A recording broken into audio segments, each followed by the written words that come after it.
Narito na ang balita mula sa GMA Integrated News.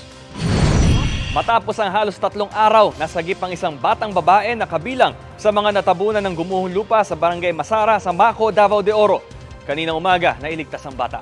Gabi noong Martes na mangyari ang landslide na dulot ng masamang panahon. Nasa 11 na naitalang nasawi sa insidente. Patuloy naman ang paghahanap sa mahigit 100 iba pang nawawala. Narito naman ang iba pang balita ang binabantayan ng GMA Integrated News.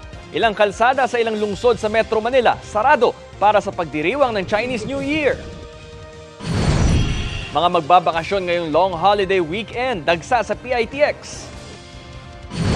At malaking bahagi ng Mindanao uulanin pa rin dahil sa easterlies ngayong araw ayon sa PAGASA.